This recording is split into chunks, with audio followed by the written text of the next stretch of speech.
What's up, you guys? Welcome to another episode of Retro Rewind, as today we'll look back at the sequel that continued the journey of chosen fighters with the concept of a martial arts tournament to defend Earth, and I'm talking about Mortal Kombat Annihilation, released in 1997.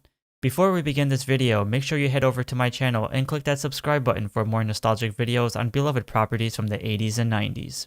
As a quick disclaimer, I'm fully aware of this movie's reputation and all of its flaws, negativity, dialogues, and inconsistencies, so I won't dive too deep into it, but rather look at the positives it has to offer.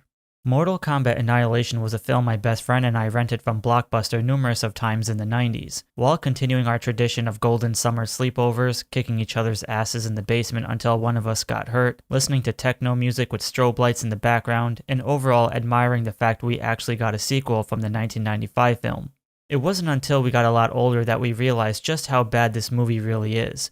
There's a lot of things to criticize and laugh at, but as kids, I cannot tell you just how excited we were to watch this film. I remember hanging out with some of my friends at the time and talking about the hype of it all, dissecting the movie's trailer and all of its characters shown. Regardless what people say about this film today, back then I loved it and I still admire it for what it is.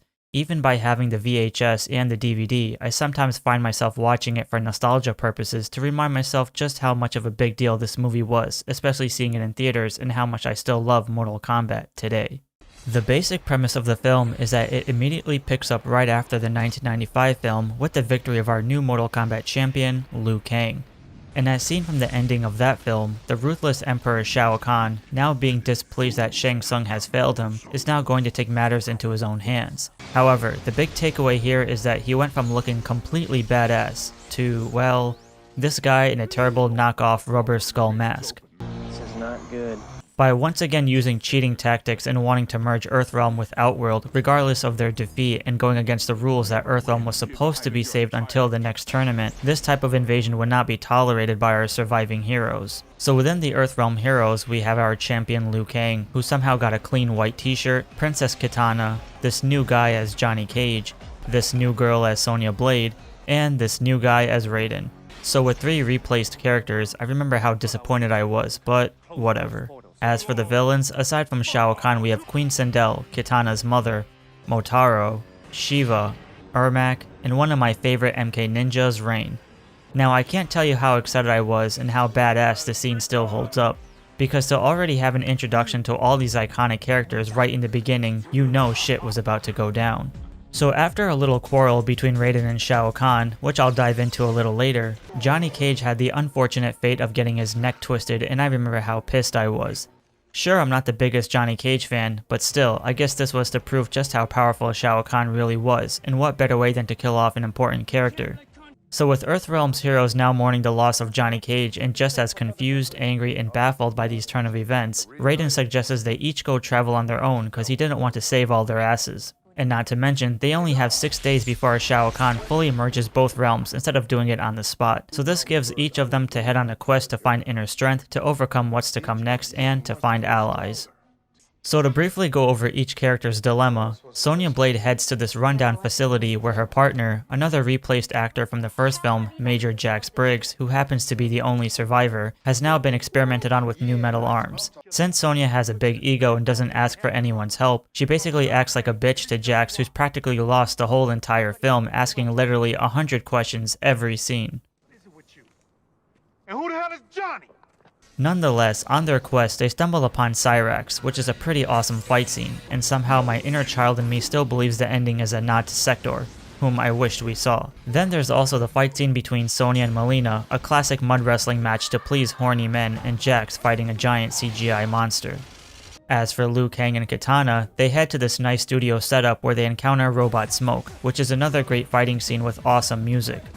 Yet for classic MK fanservice, to end this battle, Sub-Zero happens to randomly save Liu Kang from a missile, states he's the younger brother of the first Sub-Zero Liu Kang killed prior, and despite neglecting revenge, states Liu Kang is a loser and will lose Kitana. And what more of a fanservice can you want when out of nowhere, despite being blown to bits in the first film, Scorpion returns to fight Sub-Zero for no reason.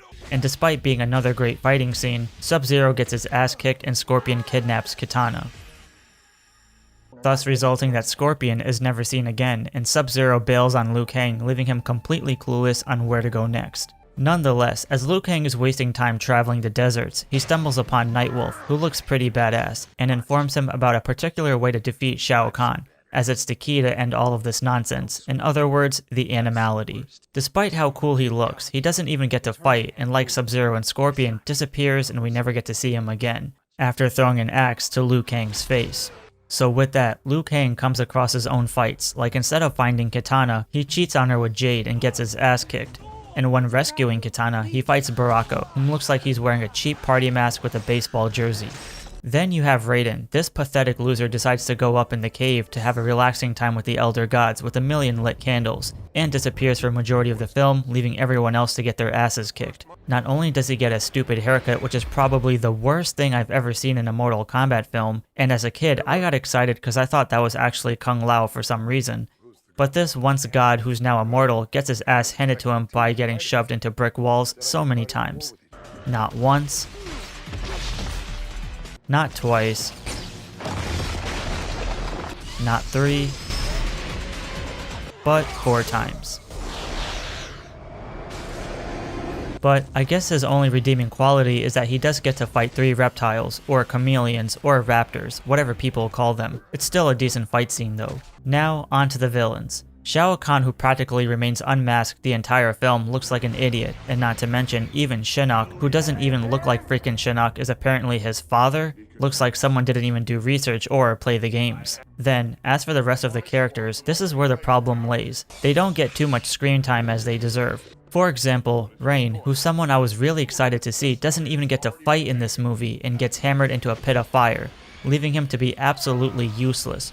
Probably because he said, "Two of Earth's best warriors have already been taken, Cabal and Stryker." Yeah, I don't think Cabal or Stryker are anywhere close to being the greatest. Shiva looks incredible in this film and also suffers the same fate. She busts in through the doors after Liu Kang and Baraka's fight scene saying, "The date's over." And instead of showing how badass she really is, the birdcage just falls on her. How disappointing. I did read, however, Shiva had more screen time and a fight scene, but was cut out of the final editing, so that sucks. By the time you get towards the end of the film, Jade is practically a traitor and gets killed by another CGI monster. Sindel and Shao Kahn are riding on horses, and everyone else heads to Outworld for one last epic battle with whoever's left remaining. Here we have Jax vs Motaro, which is a pretty good fight scene, especially with Motaro looking pretty sick for its time. Sonya Blade vs Ermac, which we all know that having Noob Saibot come out of Ermac makes frickin' no sense at all. Kitana fighting Sindel, which probably was the slowest fight. And last but not least, we have Liu Kang vs Shao Kahn, who still doesn't even get to fight with the mask on.